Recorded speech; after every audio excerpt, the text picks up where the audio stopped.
पूजनीय मातृशक्ति, मुनिगण, आचार्य महानुभाव, ब्रह्मचारीगण, भाष्य भूमिका वेद विषय विचार चल रहा अपना।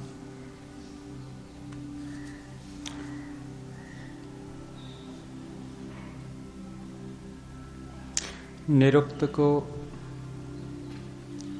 प्रमाण देते हुए स्वामी दयानंद वेदों का अर्थ कौन कर सकता है इत्यादि बातें दे रहे थे। इसका कुछ हमने कल देखा था, आगे देखते हैं। कथम भूतम तम तर्कम, करें वो तर्क कैसा है। तर्क की बात कल चल रही थी कि मनुष्य लोग देवताओं के पास गए कि हमारे पास ऋषि तो रहे नहीं, अब वेदों का अर्थ कैसे होगा, हम में ऋषि कौन होवे।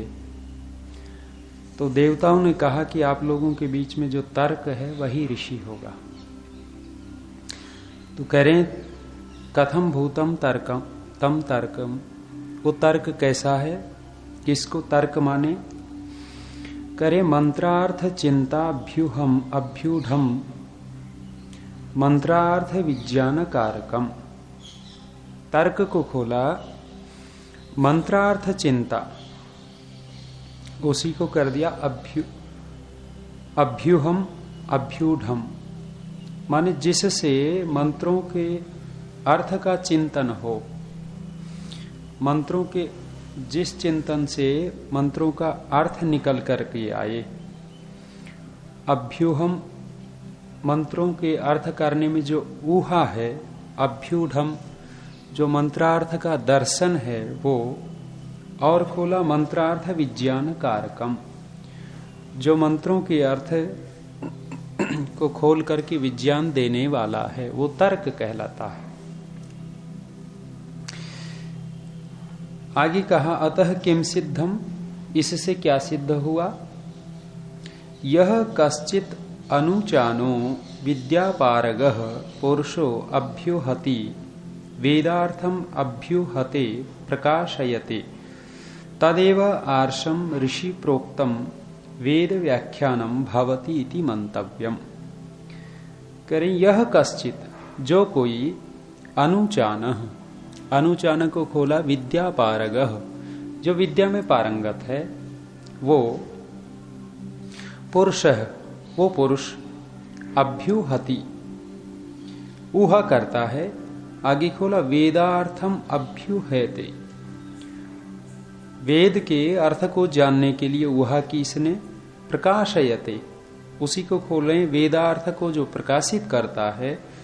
तदेव आर्षम, वही आर्ष है, माने जो विद्वान हैं, विद्यापारग हैं, अनुचान हैं, वो वेद के अर्थों को जानने की ऊहा करते हैं, इच्छा करते हैं, वेद के अर्थों को प्रकाशित करते हैं, और वो जो अर्थ सामने आया उसको कहा कि वो आर्ष है। ऋषिम प्रोक्तम, आर्ष को खोला ऋषि के द्वारा कहा गया।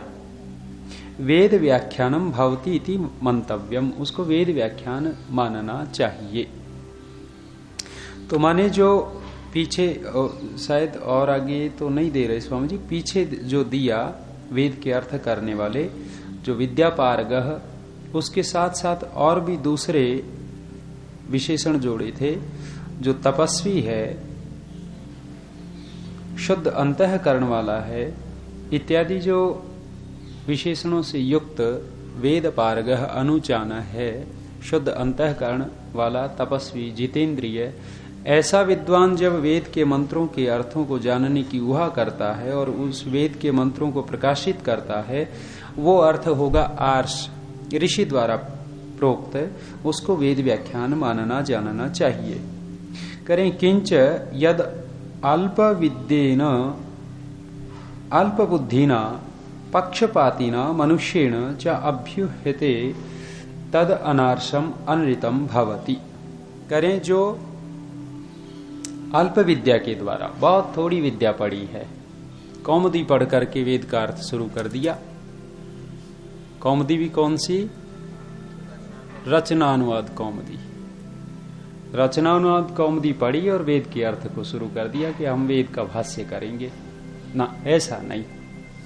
और कहा कि अल्प बुद्धि ना, बहुत थोड़ी बुद्धि है, बुद्धि भी बहुत ज्यादा नहीं, विशेष बुद्धि हो तब भी मान लेवे, बहुत थोड़ी बुद्धि वाले जो हैं। और खोला पक्षपाती ना, जो पक्षपात से पूर्ण है, माने अपने मत को सिद्ध करना चाहते हैं वेद से, अपनी बात को सिद्ध करना चाहते हैं, अपने मन के विचार को सिद्ध करना चाहते हैं, ऐसे जो लोग हैं पक्षपाती, मनुष्येण मनुष्यों के द्वारा च अभ्युह्यते, उनके द्वारा जो वेद की ऊहा की जाती है, वेद का अर्थ किया जाता है, तम अनार्षम अनृतम भवति, वो अनार्ष है, वो अनृत है, वो झूठ है, वो सत्य कभी नहीं हो सकता।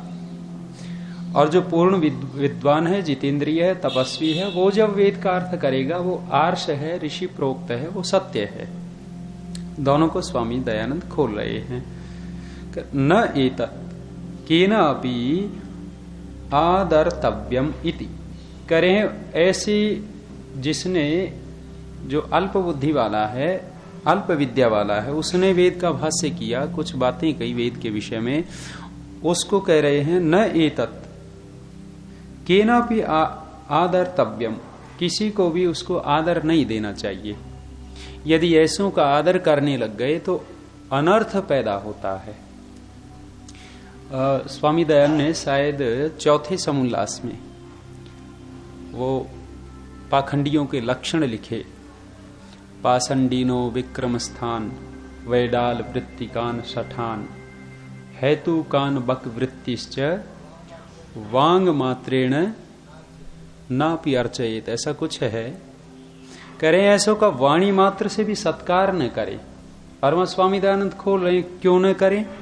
क्योंकि ऐसों का सत्कार करने लगे तो उनकी बढ़ती होगी, और ऐसे पाखंडी और दुष्ट लोग यहाँ संसार में बढ़ेंगे तो अविद्या फैलेगी, अविद्या फैलेगी तो तस्य हेतु हो, तस्य हेतु हो अविद्या। नहीं, योग दर्शन पढ़ चुके, मतलब दुख का मूल क्या है? अविद्या है। तो अविद्या बढ़ेगी तो दुख बढ़ेगा संसार में। इसलिए कह रहे हैं कि ऐसो केनापि आदर्तव्यम न, किसी को उसका आदर नहीं करना चाहिए। कुतः, क्यों न करे? यहां भी कारण लिख रहे हैं, तस्य अनर्थ युक्तत्वात्, उसका अनर्थ होने से, ठीक ठीक अर्थ न होने से, जो वेद का उन्होंने अर्थ किया वो अनर्थ है, अर्थ नहीं है, युक्ति युक्त नहीं है। इसलिए तद आदरेण मनुष्याणाम अपि अनर्थापत्तेः च इति, यदि उसका आदर करेंगे तो मनुष्यों में भी अनर्थ की आपत्ति होगी, अनर्थ आ गिरेगा, मनुष्यों के ऊपर भी अनर्थ आएगा। क्यों? क्योंकि वो ठीक ठीक अर्थ कर ही नहीं रहा। वेद से पता नहीं क्या भूत पिशाच पता नहीं क्या क्या निकाल लेते हैं। करे हैं वेद, अथर्ववेद जादू टोने का वेद है, झाड़ा फूंक लगाओ भूत निकालने का वेद है ये। तो ऐसी ऐसी बातें भी निकालते हैं। और कल कह ही रहे थे वो, ये कौन सा आया है, विराग सागर, इन्होंने अपना मत सिद्ध कर रखा। अतः पूर्वे भी प्राक्तनैः प्रथमोत्पन्नैः तर्कैः ऋषिभिः तथा नूतनैः वर्तमानस्थैः च उतापि भविष्यद्भिः च त्रिकालस्थैः अग्निः परमेश्वर एव इड्यो अस्ति। बहुत अच्छी बात कर रहे हैं। करें अतः, इसलिए पूर्वे भी प्राक्तनैः, पूर्वे भी माने प्राक्तनैः, जो पहले हुए हैं, प्रथमोत्पन्न ही, उसी को और खोल दिया जो प्रथम उत्पन्न हुए, तर्कई ही, तर्कई को खोला ऋषि भी, जो प्राचीन ऋषि हुए हैं, तथा नूतनई ही, जो नूतन है वर्तमान में बटु ब्रह्मचारी हैं, वे वर्तमान स्थायी चो उतापि, जो पहले उत्पन्न हुए हैं, जो वर्तमान में और करें, उतापि भविष्यति, और जो आगे होंगे, भविष्यत भी, जो आगे होंगे उनके द्वारा त्रिकाल स्थायी ही, तीनों कालों में, माने पहले हुए वर्तमान में है और जो आगे होंगे उन तीनों कालों में अग्नि परमेश्वर एवं इड्यो अस्ति, इनके द्वारा अग्नि रूप जो परमेश्वर है वही स्तुति के योग्य है। माने ऋषि, नूतन ब्रह्मचारी और जो आगे होने वाले धार्मिक मनुष्य हैं, उन सब के द्वारा केवल और केवल ईश्वर ही स्तुति करने योग्य है, उपासना करने योग्य है।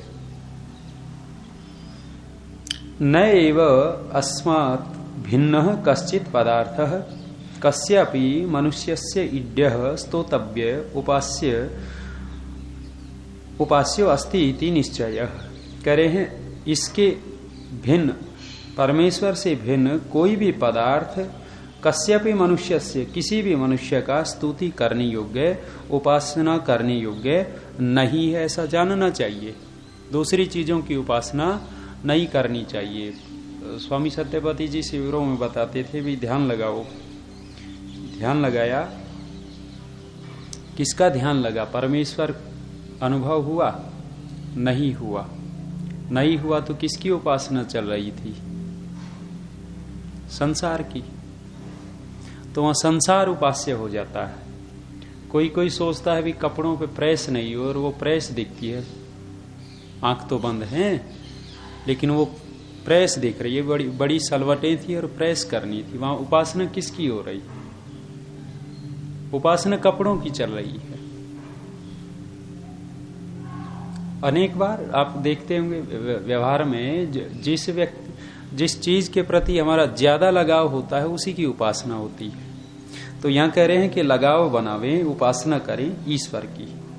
एवं अग्नि पूर्वे भी ऋषि भी इड्यो नूतनैरुत इति अस्य मंत्रस्य अर्थ संगतेन एव वेदेषु अर्वाचीनाख्यः कश्चित् दोषो भवितुम अर्हति इति।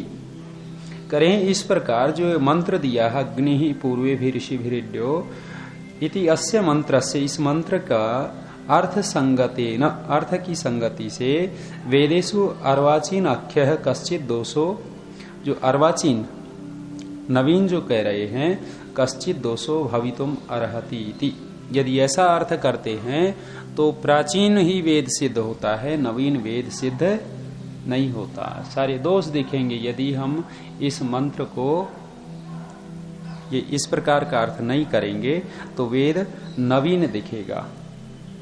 आगे देखिए, अन्यच्च प्राणा वा ऋषयो दिव्यासः, करें प्राण वा ऋषय, वो प्राण को ऋषय दिव्यासः, शायद देव ये प्राण को ऋषि कह दिया।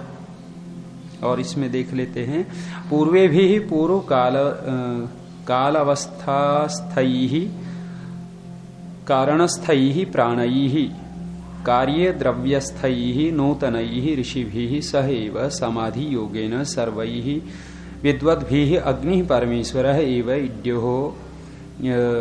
इड्य अस्ति अनेन श्रेयो भवति इति मंतव्यम।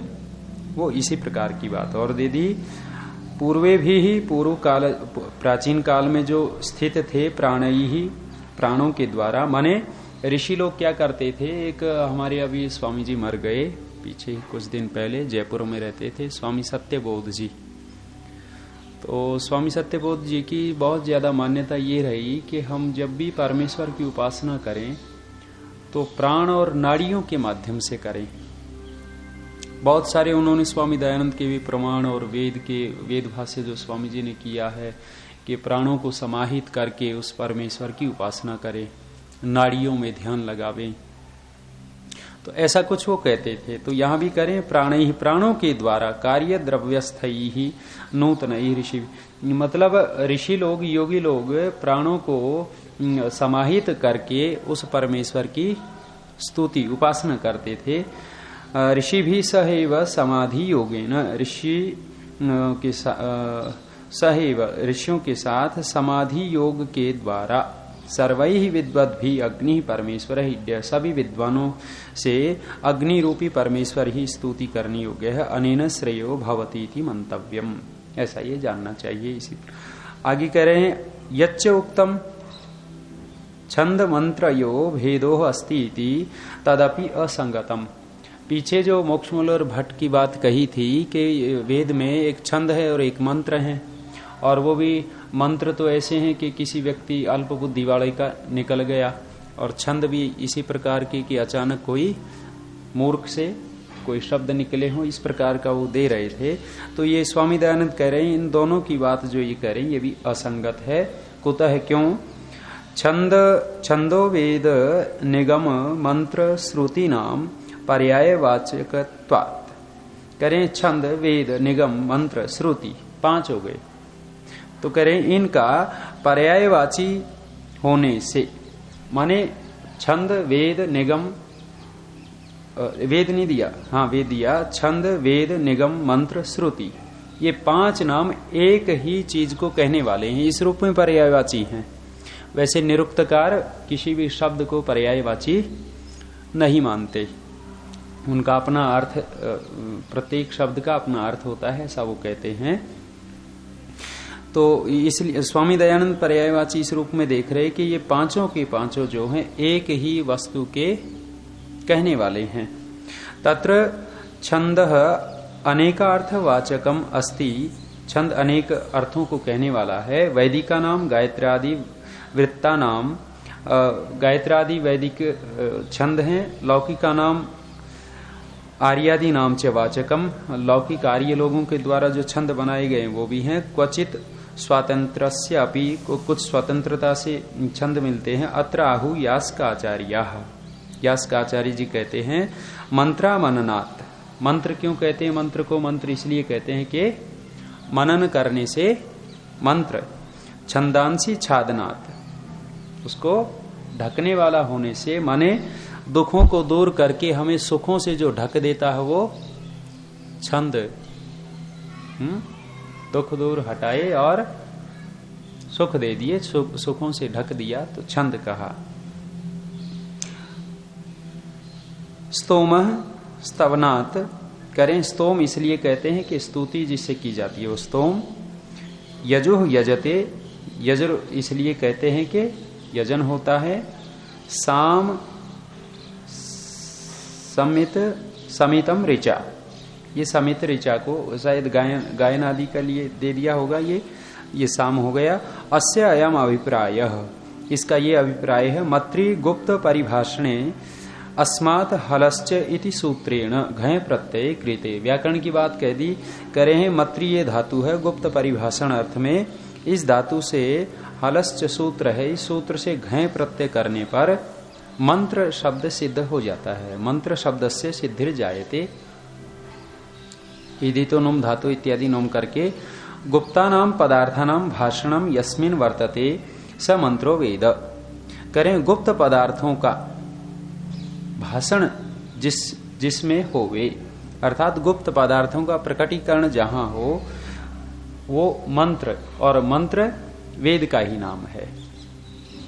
आगे कहा तद अवयवा नाम अनेकार्था नाम अपि मंत्र संज्ञा भवति तेषाम तद अर्थवत्वात्। उसके जो अवयव हैं, अनेक अवयव, तद अवयवा नाम अनेकार्था नाम अपि मंत्र संज्ञा, बहुत सारे वो मिला करके, जैसे अनेक पद मिला करके ऐसा कुछ कह रहे हैं, उनकी भी मंत्र संज्ञा है। तेषाम अर्थवत्वात्, वे अर्थ वाले होने से। तथा मन ज्ञाने, इस धातु से अस्मात् धातु सर्व धातुभ्य स्ट्रन इति उणादि सूत्रेण स्ट्रन प्रत्यये कृते मंत्र शब्दो व्युत्पद्यते, इस धातु से भी मंत्र शब्द सिद्ध कर रहे हैं औणादिक सूत्र लगा करके। मन्यन्ते ज्यायन्ते सर्वैः मनुष्यैः सत्यः पदार्था येन यस्मिन् वा स मंत्रो वेदः। करें सब मनुष्यों के द्वारा सत्य पदार्थों का जिससे बोध हुए जाना जाए, जिसमें ये न यस्मिन व दोनों दे रहे हैं, जिसके द्वारा अथवा जिसमें वो मंत्र है, वो वेद है। तद अवयवा अग्निमीड़े पुरोहितम, उसके ये इस प्रकार के अवयव हैं उस वेद के। इत्यादय मंत्रा गृह्यन्ते। फिर आगे कहा अविद्या दुखा नाम निवारणात् सुखैः आच्छादनात्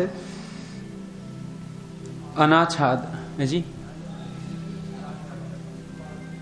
है जी कट गया, मतलब मेरे में तो ऐसा है जी, आगे पीछे हो गया होगा, फिर मेरे में ये पंक्तियां आ गई। जैसा वो मिलान कर लेना, पूरा कर देते हैं इसको, इसलिए जल्दी जल्दी। अविद्यादि दुखा नाम निवारणात्, अविद्यादि दुखों का निवारण करने वाला होने से सुखैः आच्छादनात् छंदो वेदः, और सुखों का आच्छादन करने से, छंद जो है वेद का नाम है। छंद कोई अलग से नहीं करे, स्वामी दयानंद करें वेद का एक नाम छंद है, एक नाम मंत्र है। तथा चंदेरादेश्च छः इति औणादिकम सूत्रम चदि आह्लादने दीप्तौ च इति अस्मात् धातोः असुन प्रत्यये परे चकारस्य छकारादेशे च कृते छंदस् इति शब्दो भवति। ये चदि आह्लादने धातु है, इससे औणादिक सूत्र है, उससे प्रत्यय इत्यादि करके ये छंद शब्द सिद्ध कर दिया। व्याकरण का विषय है, देख लेना। वेदाध्ययनेन सर्व विद्या प्राप्ते मनुष्य आह्लादी भवति सर्वार्थ ज्ञाता च अतः छंदो वेदः। कह रहे हैं कि वेद के अध्ययन करने पर सारी विद्या प्राप्त हो जाती है और मनुष्य आह्लादित होता है, हर्ष को प्राप्त होता है। आप करके देखना, एक मंत्र याद करना, मंत्र याद किया मेहनत से, फिर उसका अर्थ भी कर लिया, फिर देखना अंदर कुछ कुछ होता है या नहीं होता। जो हो रहा है यही क्या है, थोड़ा थोड़ा आह्लाद है, प्रसन्नता है। निश्चित है प्रसन्नता आएगी जब हम वेद के मंत्र याद करते हैं, अथवा कोई सूत्र याद करते हैं, अथवा कोई और अच्छी बात कंठस्थ कर लेते हैं और उसको समझने लग जाते हैं, अंदर से स्वाभाविक प्रसन्नता आती है। तो यही कह रहे हैं, जब वेद के अध्ययन कर लेते हैं और सारी विद्या प्राप्त हो जाती है तो मनुष्य आह्लादी भवति, आनंदित होता है। सर्वार्थ ज्ञाता च अतः छंदः वेदः, सब अर्थों का जानने वाला हो जाता है, इसलिए वेद जो है छंद है। छंदांसी वही देवा वयोनाधाः छंदो भीर ही इदम सर्वम वयुनम नद्धम। ये सतपथ ब्राह्मण का वाक्य दे दिया। एता वही देवता छंदांसी, ये भी सतपथ का दिया। इसका आगे देखिए, यानी गायत्री आदि छंदांसी तद अन्विता मंत्राः सर्वार्थ द्योतकत्वात् देवता शब्देन गृह्यन्ते। करें यानी गायत्री आदि छंदांसी, जितने गायत्री आदि छंद हैं उनसे युक्त जो मंत्र हैं, तद अन्विता मंत्राः सर्वार्थ द्योतकत्वात्, सब अर्थों का द्योतन करने वाले होने से देवता शब्द से ग्रहित होते हैं। माने मंत्रों में जो छंद हैं वो अर्थ के द्योतक हैं, द्योतक होने से जो मंत्र का विषय होता है उसको भी देवता कह देते हैं। तो ये छंद जो है मंत्र के अर्थों का द्योतक होने से इनको देवता भी कह दिया। देवता शब्द ने गृह्यन्ते। अतः च छंदांसी एव देवाः वयोनाधाः सर्वक्रिया विद्या निबंधनाः तैः छंदोभिः एव वेदैः वेद मंत्रैः च इदं सर्वं विश्वं वयुनं कर्मादि च ईश्वरेण नद्धम बद्धम कृतम अस इति विज्ञेयम्। करें इसलिए छंदांसी एवं देवा, छंद ही देवता है।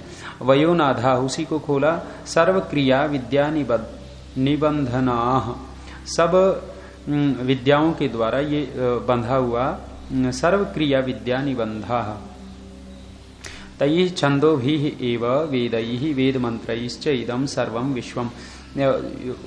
उन छंदों के द्वारा वेदई वेद मंत्रई, वेदई को खोला वेद मंत्रई, वेद मंत्रों के द्वारा इदम सर्वम विश्वम ये सारा विश्व, वयोनम कर्मादि ये ईश्वरेण नद्धम बद्धम ईश्वर के द्वारा बद्ध है, बंधा हुआ है, कृतम अस्ति विजय में ऐसा जानना चाहिए। येन छंदसा छंदोभिर्वा सर्वा विद्या संवृता आवृता सम्यक स्वीकृता भवन्ति तस्मात् छंदांसी वेदा। पूरा करना है ना, सन्न हो गए। चलिए, तो जिसके ये न छंदसा छंदोभिर्वा विद्या, जिसके द्वारा जिस छंद के द्वारा अथवा छंदों के द्वारा सब विद्या संवृत हैं, आवृत हैं, सम्यक रूप से स्वीकृत हैं। तस्मात् छंदांसी वेदा, इसलिए वेद छंद हैं। छंद को वेद कह दिया अथवा वेद को छंद कह सकते हैं हम। मननात् मंत्राः च इति पर्यायौ, मनन करने से इनका मंत्र नाम है, ये पर्याय से कह दिया। श्रुति हितु वेदो विज्ञेय, ये मनुस्मृति का वाक्य दिया कि वेद को श्रुति जानना चाहिए अथवा श्रुति को वेद जानना चाहिए, दोनों कर सकते। इत्यापि निगमो भवति, और इसका नाम निगम भी है, निरुक्त में कहा। श्रुति वेदो मंत्रश्च निगमो वेदो मंत्रश्च इति पर्यायो स्तः। श्रुति वेद मंत्र निगम वेद ये सारे के सारे पर्याय से जानने चाहिए। श्रूयन्ते वा सकला विद्या यया सा श्रुति वेदो मंत्राश्च श्रुतयः, जिससे सारी विद्या सुनी जाती हैं वो श्रुति अथवा मंत्र। तथा निगच्छन्ति नितराम जानन्ति प्राप्नुवन्ति वा सर्वा विद्या यस्मिन् स निगमो वेदो मंत्रश्च इति। करे निगच्छन्ति, निगच्छन्ति को खोला नितराम लगातार सतत, जिससे जाना जाता है, प्राप्त होता है, सारी विद्याओं का प्रापण होता है, जिसमें वो निगम, उसको निगम कह दिया, वेद कह दिया, मंत्र कहा। तथा व्याकरण, अपनी व्याकरण में भी ऐसी बातें मिलती हैं कि वेद को मंत्र कहा, निगम कहा इत्यादि, छंद कहा। तो सूत्र दिया अष्टाध्यायी अध्याय 2 पाद 4 सूत्र 80। मंत्रे घस फरण क्या है भाई? मंत्रे घस फरणस व्रीदहाद वृच क्री गमी जनिभ्यो लेह, या मंत्रे शब्द आया है, तो इस मंत्रे से कह रहे हैं कि वेद, वेद में ये लेह चिली का लुक हो जाता है इन धातुओं के प्रयोग में। छंदसी लुंग लंग लिटह, और या फिर छंदसी शब्द पड़ा है तो ये भी वेद का द्योतक है कि वेद में धात्वार्थ का प्रयोग होता है, तो ये तीनों प्रत्यय हो जाते हैं। वासपूर्व से निगमे, यहाँ निगम शब्द पड़ा है, ये भी वेद के लिए पड़ा है। अत्रापि छंदो मंत्र निगमाः पर्यायवाचिनः सन्ति, यहाँ भी ये छंद मंत्र निगम ये पर्यायवाची हैं। एवं छंद आदि नाम पर्याय सिद्धेः यो भेदम ब्रूते तद वचनम अप्रमाणम एव अस्ति इति विज्ञायते। करें इस प्रकार से जो छंद आदियों में पर्याय सिद्धिरियो, जो पर्याय न मान करके जो भेद कहते हैं कि ये अलग अलग हैं, वेद अलग है, छंद अलग है, निगम अलग है, मंत्र अलग है इत्यादि करे हैं, उनके वचन को अप्रमाण मानना चाहिए, उनके ऊपर विश्वास नहीं करना चाहिए। ये आपका वेद विषय विचार आज पूरा कर दिया जल्दी जल्दी में।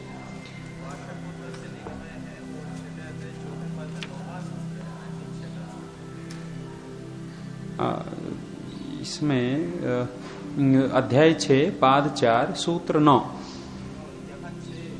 9 कर लेना, संख्या 9 है सूत्र की। समय हो गया, देखो देर हो गई। दूसरा वेद संज्ञा विचार आगे शुरू करेंगे। शांति पाठ।